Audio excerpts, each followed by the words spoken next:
So have you ever been recruited for something? I mean, you know, anything. I played basketball in elementary and middle school at a little Christian school. We had maybe 200 kids between K and 8th in Detroit, where I grew up. And we only played other little Christian schools like ourselves. I remember one school we played had carpet on the gymnasium floor, and they put colored electrical tape down to indicate the free throw line and the out of bounds line and the half court line. It was adorable. The gym didn't sound like basketball at all. You didn't hear rubber soles squeaking on the wood as you went to set a pick.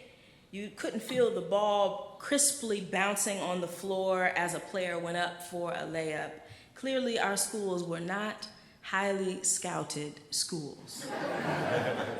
But it was adorable. It was adorable. And it kept me in good shape, which was helpful. We did have a few star players who went on to be good at the high school level, but I confess I was not one of these star players. I quit halfway through my freshman year of high school when I decided that honors classes were more my style, adrenaline rush I got in AP English, yes. But I also just wasn't that invested. I wasn't good enough. I hadn't developed my skill enough to be recruited. But I have throughout my life since then been recruited for other things. Recruited to preach, recruited to teach, recruited to sing. And you may not want to admit it, I may not want to admit it, but being recruited can be the biggest ego trip in the world. There's something about being courted, being chosen, being desired. Don't we all want to be wanted? Even if we say no to the thing, we are just happy to be invited. It's an honor to be nominated, as they say. But I think there's a shadow side to desire. Even though I stopped playing basketball a long time ago, I still keep up with what's going on the court. And you've probably heard over the last few weeks and months, the NCAA is in damage control mode, trying to maintain some sense of integrity as the FBI continues to investigate a corruption scandal that threatens to bring all of college basketball down. There have already been a string of arrests. There have already been firings, financial advisors, coaches, team influencers, all implicated in this bribery and money laundering debacle. Some of them allegedly took bribes to get players to agree to sign with certain sports management companies or endorsement companies after they go pro. Others allegedly offered money to high school players' families in exchange for a signed agreement to play at a top school. And at the center of this explosive scandal is a 25-year-old guy named Christian Dawkins. He's not a player. He was never recruited. He's not a coach. He's not an agent. He's not a financial manager. He's a guy who loves the game of basketball. He's a basketball junkie, his friends say. And he loves, I think, the game of desire. I felt a particular connection to Christian Dawkins' story because he grew up in Saginaw, Michigan, about 100 miles from Detroit. Christian's father was a high school basketball coach, and his mother was a principal. And what he lacked in playing talent, he did play a little bit, but he wasn't good. Christian made up for in sports smarts. He became a student of the game, and he was very charismatic. Even the sudden loss of his little brother Dorian Dawkins, a star 8th grade basketball player who collapsed at the free throw line during a game and died hours later from a series of heart attacks caused by a rare birth defect, 8th grade. Even that did not drive Christian away from the sport he loved so much. In fact, Dorian's death seemed to heighten Christian's obsession with basketball. Christian recruited and managed AAU teams while he himself was still in high school. Picture this, a high school student organizing amateur games, amateur tournaments with his peers. By the time he was 21, he was working as a runner in the college basketball industry. So that means he was allegedly befriending top college recruits and NBA prospects in hopes of becoming their manager so he could influence their choices when it came time for them to pick financial advisors or shoe companies or agents. The FBI arrested Christian in October of last year. And when they arrested him, he was accused of arranging for payments of $250,000 to 3 high school players to sign with schools sponsored by Adidas. He has been charged by the U.S. Attorney's Office with 3 counts of wire fraud and 1 count of money laundering. Now, I know that this story sounds like it's about greed, and it is, and about unethical behavior, and it is. But I also think that it's about what happens when desire becomes a value. Let me explain what I mean. Years ago, I read this book called You Are a Brand, a personal branding manual for people who want to be successful in life and work. And the premise of the book was that we should be marketing ourselves all the time, that we must constantly strive to be desirable, even to our families and friends. You need a brand. Personal branding takes supply and demand out of the marketplace and into your own daily routine, influencing what you wear, how you do your hair, what kind of glasses you buy. Christian Dawkins' value was his ability to make these young basketball players feel desired. Coaches put their careers on the line to work with Christian.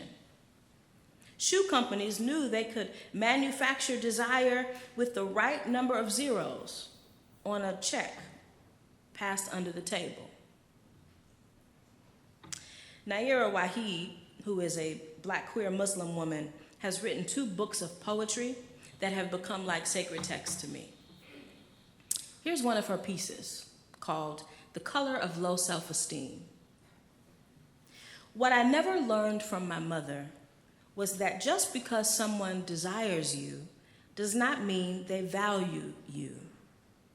Desire is the kind of thing that eats you and leaves you starving. I'm learning this lesson day by day. Just this past Friday, I was looking at my calendar, trying to plan the next couple of months. What do I have going on? What's my travel? Did I book my flight, etc.? And I was looking at how after today, really, maybe next week, I don't have any preaching engagements scheduled. Nothing. I don't have any speaking dates scheduled after March. And I turned to my wife and I said, I don't have any preaching engagements past March 4th. And she looked at me like, okay. And I was like, but so am I gonna not preach after March 4th? And she went back to doing whatever she was doing because I often have these moments of freaking out. But I often get caught up in how in demand I am. Even as a minister, I hang out with other ministers, and what do we talk about? The next time you're going to preach. How many of the right friends do I have? Am I connected to the right people in ministry? How much money do I make? Am I asking for the right amount? How much is the going rate? What should I request? I don't know what a fee is. What is my fee? Which rung of the career ladder am I currently on? Will my phone ever ring again? You don't have to spiral. I spiral. I spiral. But the fact is that I confess I so long to be desired. I want to be wanted. This, I'm sure, harkens back to my days in the evangelical church where desirability was the seat of my holiness. Wear this, not that. Do this, not that. Say this, agree with this, rebuke that. If you say and do and wear what we say you should wear and say and do, you will be desirable. No one will want you if you wear that. These lessons taught me that I was living for someone else's longing, never my own passions or motivations or drive. Now, listen, I don't want to make desire an evil thing in and of itself. That was the other thing I was taught in church growing up, that desire was sinful, something I should be ashamed of. What I do want to say is that when we seek to recruit and be recruited, when we feel most valued only when we are in demand, desire becomes depleting and exhausting. It will consume us. Now, lest you think I'm just talking about being professionally desired, I can also look at my calendar and see all of the ways I am pulled in many directions by the people I love, the people I'm closest to. My daughter wants this and that, and this and this and this and this and that. She's actually at a choir thing today, and I felt bad because I couldn't go. She was fine. Desirability, anyway, is a moving target. It's determined by recruiters or the powers that be. What was desirable last year is out of style this year. I want you to know that you are innately valuable already. And that value adds to you, to your life. And those who value your innate worth will add to you and not starve you. As I think about this unfolding tragedy in Parkland, Florida, I'm thinking about this notion of desire.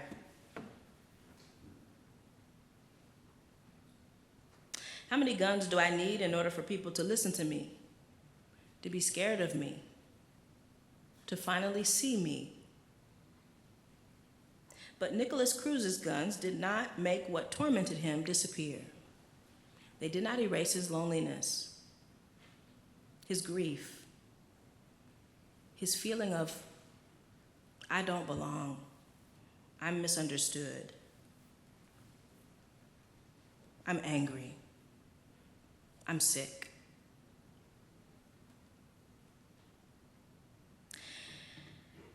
I also want you to know that you are not in such demand that you cannot be known or touched. Thinking about Billy Graham, and how my grandmother loved Billy Graham. Billy Graham could draw thousands of people to one of his services. But that ability, his power, his desirability, did not make his theology more loving or inclusive. He still preached people to hell.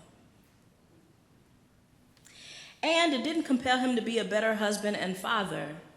This week there was a story about how he was home less than half the time, all those years, and that his children, when they were younger, did not know him, did not recognize him when he got home from one of his trips. It's complicated. My grandmother loved Billy Graham. And yet he was so desired that he was untouchable, unknowable by his family, those who he should have been most intimate with. What I never learned from my mother was that just because someone desires you doesn't mean they value you. Desire is the kind of thing that eats you and leaves you starving. Another Wahid poem says, I am mine before I am ever anyone else's. I am mine before I am ever anyone else's. Let's think on these things. Blessed be.